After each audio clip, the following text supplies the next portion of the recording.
Bonjour et bienvenue dans Watch and Work. Watch and Work est une série de vidéos de services produites par Contitech à l'attention des réparateurs automobiles. Je m'appelle Stéphane Mayer et dans chaque vidéo, je vous présenterai un modèle de moteur différent. Suivez-moi. Ces vidéos présentent à tous les réparateurs professionnels les différentes étapes clés de cette intervention.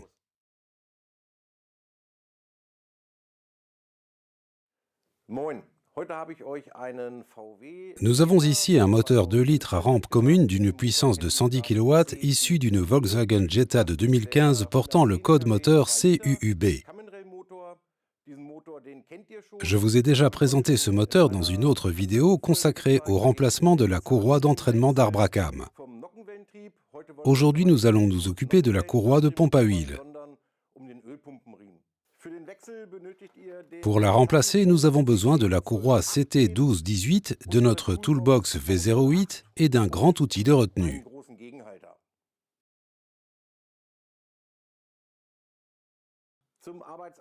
Pour commencer, vous devez déposer le système d'entraînement et la courroie d'accessoires et dans un deuxième temps, la courroie de distribution dans son intégralité. Compte tenu du travail déjà réalisé, vous devez vous demander s'il est judicieux de remplacer simultanément la courroie de distribution, puis démonter le carter d'huile et la pompe à huile. Commençons par déposer les courroies. Je vous ai déjà expliqué la procédure à suivre dans une autre vidéo. Vous pouvez vous y reporter si vous avez des doutes sur certains points. Maintenant que les courroies sont déposées, il nous faut déposer la bride et la pompe à huile. Pensez tout d'abord à vidanger l'huile.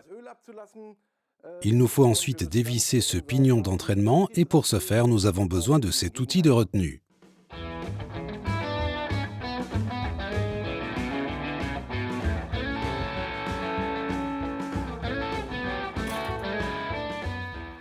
Nous avons ainsi libéré l'accès à la courroie de pompe à huile. Pour déposer la courroie, nous devons au préalable retirer la pompe à huile. Pour ce faire, nous devons desserrer 3 vis de fixation. Elles devront être remplacées ultérieurement par des vis neuves et ne pourront donc pas être réutilisées.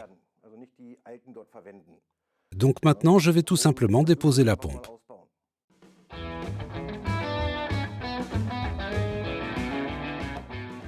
S'agissant de la pompe à huile, vous devez faire attention à 2 points. Premièrement, vous avez ici au-dessus un petit joint qui doit être impérativement remplacé. Et deuxièmement, nous avons ici 2 douilles d'ajustement. Vous devez vérifier que ces douilles sont bien présentes. Dans le cas contraire, ces douilles doivent être également remplacées.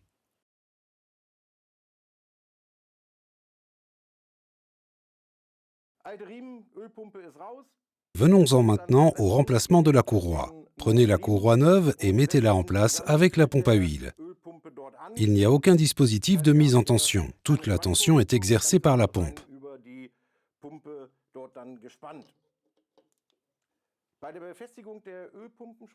Lors de la fixation des vis de la pompe à huile, vous devez faire attention à leur tête car il existe 2 types de vis différents, les vis Torx et les vis six pans. Le couple de serrage des vis Torx est de 12 Nm plus 180 degrés, tandis que celui des vis six pans est de 10 Nm plus 180 degrés.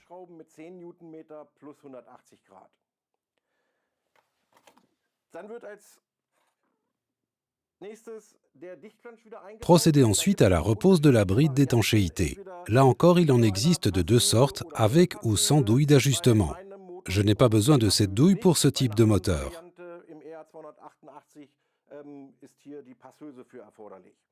Nettoyez les plans de joint à ce niveau, puis appliquez le produit d'étanchéité. Pour serrer les vis, nous devons respecter un ordre bien précis. Nous commençons côté extérieur par les vis 1 à 6. Serrez les vis en croix, d'abord à la main, puis au couple de 13 Nm, là encore en procédant en croix. Puis c'est au tour des vis inférieures lors de la repose du carter d'huile. Avant de remettre en place le carter d'huile, veillez au préalable à le nettoyer soigneusement. Pour sa repose, utilisez exclusivement des produits d'étanchéité et des colles homologués. Lors du montage du carter d'huile, les vis doivent être serrées dans un ordre donné. Nous avons donc ici en haut la vis 1, puis nous allons faire un tour complet jusqu'à revenir à ce même point. Le serrage des vis s'effectue en croix et en 3 passes.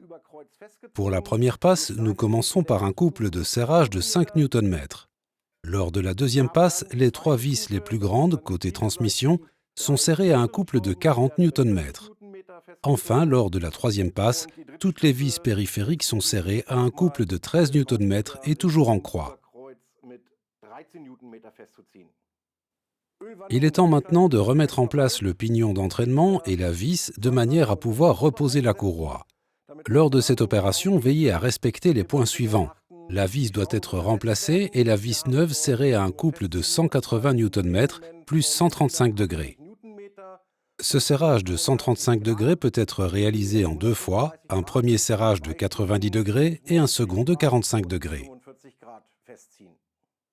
Et maintenant, revenons à la courroie de distribution que vous devez, comme toujours, poser conformément aux instructions du constructeur.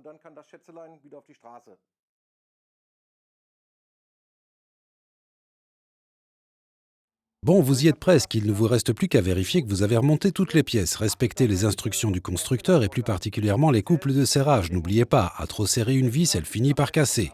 N'oubliez pas non plus notre label qualité. Appliquez notre autocollant dans un endroit parfaitement visible du compartiment moteur afin que le client puisse voir que vous avez monté un produit de qualité.